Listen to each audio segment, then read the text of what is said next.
So guys, today back from another video on the channel. Today we're here for the player ratings between Newcastle United and West Brom. If you didn't watch the reaction, I button at the top, link in the description and on the end screen. So if you haven't watched that video already, you can watch it after this one. But a big win, lads. It wasn't the greatest performance, so we'll analyse that now in the player ratings. But we got the win and the super subs paid off. We'll go through each player, we'll give their rating out of 10 and let me know if you do agree with me in the comments. If you could subscribe to the channel, it would mean a lot. We're trying to get the biggest goal going forward and we want to be hitting a good sub total at the end of the year. So this year's been shite, haven't been able to go to a football game. If you could subscribe to the channel, it would mean a lot. Let's start off with the goalkeeper, Carl Darlow in goal today. It was probably his worst performance this season, but it was still a brilliant performance in my opinion. He didn't really put a foot wrong, couldn't do anything with their goal, but he didn't really have to make a proper save. West Brom didn't really do anything, and the shots that they did have on target and stuff were just straight at him. And the shots that West Brom had that were close chances were all wide, so Darlow couldn't really do much in my opinion. And I think Darlow's performance was alright. I reckon a good 6 out of 10. Right then, I don't know if this is a 3 back or a 5 back. I'm not quite sure. We'll just go for the 3 centre backs, who were definitely the centre backs. I didn't know if we were playing wing backs or right mids or left mids. But the 3 centre backs, we'll start off with Emil Kraft. It's fucking shit right not having any centre backs. Fernandez has obviously got COVID. Same as Shaw, Lascelles. Who's the other one? Obviously Clark played. We've got another centre back, but I don't know who. No, I can't think. But it's a shame that Feddy's got Ronald because he was prolific against Palace last week. Shame. It really is a shame. But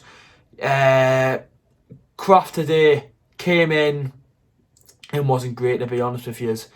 The goal for them, he just wasn't great. Like, you've got to get stuck in. You cannot, as a defender and a centre-back, I know it's not his natural position, but if you're playing centre-back, you can't let that cross come into the box. No. You've got to block that. You've got to do anything to not make that ball go into the box. And obviously, we'll get into the lad who didn't have a great game today for the goal in a second. But for me, Kraft should be doing better. It was okay. I'm going to give Kraft a 5 out of 10. Next then, Isaac Hayden. Class. It's CDM playing centre-back. He's never played centre-back in his life, apart from the couple of times for Newcastle. Class. Pure class. Composed. Really, really good. And that's the professional level that Isaac Hayden brings you. As a young lad, he's still really young. Centre midfielder coming into centre-back and performing like that. Yes, it's West Brom and they haven't got great attacking players and didn't have Pereira. But you've still got to defend them. You've still got to do well. And he'd done that today, in my opinion. Really good performance from Isaac Hayden. Solid at the back. A good 8 out of 10, in my opinion. And the other centre-back was Kevin Clark. I thought he had a good performance yet again today. He was good against Palace and he came in today and he done really well. Good performance from Kevin Clark. But one thing he done, he sent someone to the shops. He done a fake shot and then the player went offsides.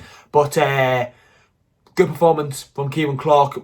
Can't really say much more apart from a good performance. A good 7 out of 10 for me for Kieran Clark. Right then, the full-backs. I think Matt Ritchie was on the right-hand side for a bit and then Lewis obviously on the left and then obviously a change. I don't know what really happened. We'll do Matt Ritchie. He didn't really do much, did he? He just sat about and he done your basics. Didn't do anything absolutely amazing, but he didn't really put a foot wrong today. I'm not a big fan of Matt Ritchie and I don't really like him playing. Obviously, I will have him on fucking Hendrick, but I think a 6 out of 10 is a fair result for me for Matt Ritchie. Jamal Lewis. Performance today. In the first half, he had a bit of a niggle with the player who scored. Had a little tussle with him, which rightly so, a little twat, right? But he hit Jamal Lewis. But that goal, what the fuck's he doing? As a defender, fair enough if that's Almiron, which you still expect him to get the ball out, but fair enough if it's Almiron. Being a left back and you can't clear the ball, for anything, right, it's a bad communication. It's not just Jamal Lewis. He hasn't got eyes behind his head. He can't see that lad sprinting to win that ball. So someone's got to be shouting Jamal behind you or scream something at him to know that some bloke's coming behind him and lays that ball in the back of the net. That's one issue. But as a defender, you should just have that natural thinking of just get rid of the fucking ball. And he didn't. His performance yet again wasn't great today. We need Jetro. Playing that formation, Jetro is pure class. Anyone will say that. Anyone in the comments will agree with me on that. That Jetro Williams could go into that team now and make it his position.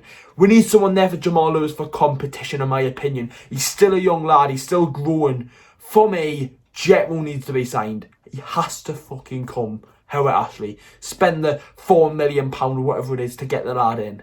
Get him in. On Lewis, though, I'm going to go with you, honest lads, 3 out of 10. Midfield now, we've seen Sean Longstaff and Shelvey. We haven't really seen that combination as much in Newcastle. Normally, when Sean Longstaff's playing, it's because Shelvey's injured. And normally, it's Hayden and Shelvey. But they both played in the midfield today, and I both think they played really, really well. We'll start off with Sean Longstaff, though. He's been good. Ever since I've been in the Xbox party with him, he's been good.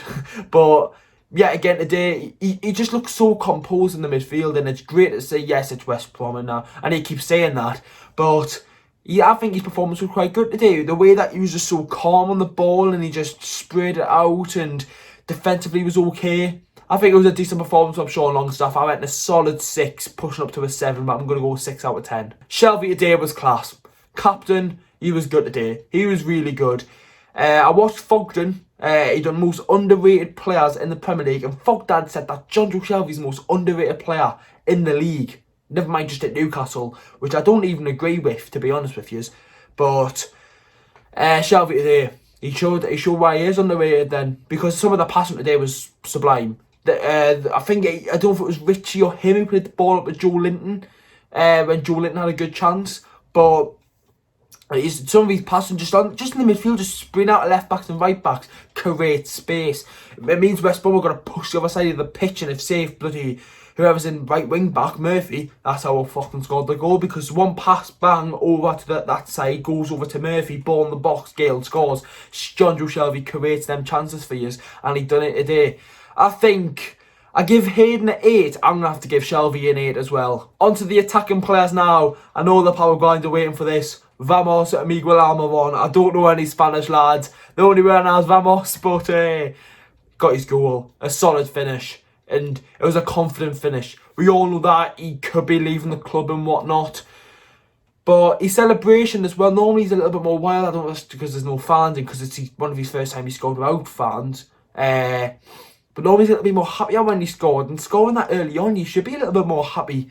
I don't know if that's because he wants to leave or not or whatnot, but he was good today. He was class, Miggy. Great goal.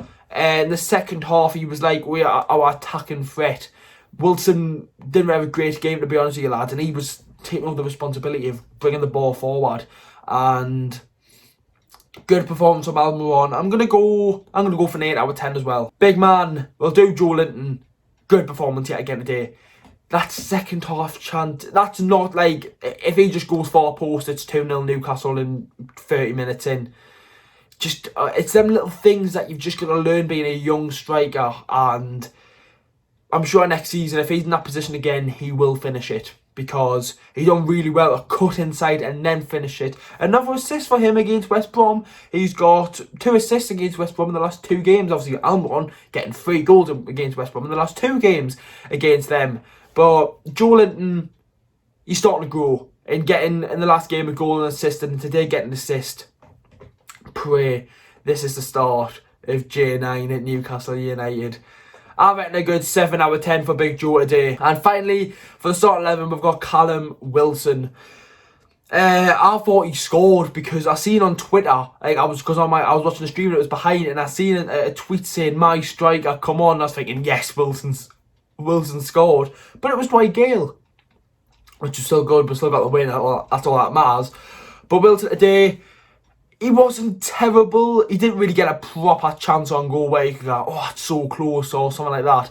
I didn't think Wilson, I don't know. It doesn't really matter. He's still done fantastic this season, and he still performed, just didn't really score.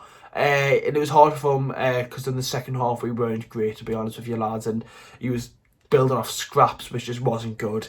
I reckon Wilson gets a 6 out of 10. I would have given Joe Linton a 6 as well, but obviously Joe Linton getting the assist. Wilson, to be fair, done well with the first goal, bullying off the defender. That's what he's good at. He's good at doing that. But, yeah, Wilson, 6 out of 10. Like what I normally do, lads, I normally just briefly speak about the substitutes. The first one was Dwight Gale, who actually got the goal. What a finish. What a finish that is. Striker, goal, love it. Absolutely love that. What a header that was. Murphy, what a ball that was. Does that put him in the squad for next week? Probably. Two of the lads who were on loan to West Brom with each other. Punish them. Punish them. Lads, and DeAndre Hennon didn't really do much at the end, but lads, that's the end of the player ratings. Make sure to leave a like, lads. Subscribe to the channel, as I said in the intro. Lads, it's been a pleasure. Never been on the bounce. We've got Leeds on Wednesday, which is a massive game. One of the first times we're playing Leeds in years, and Newcastle versus Leeds is always an intense game. Previews and whatnot coming up for that video, like always, lads. But I'll see you all in the next video. How are the lads? 3 points and we move.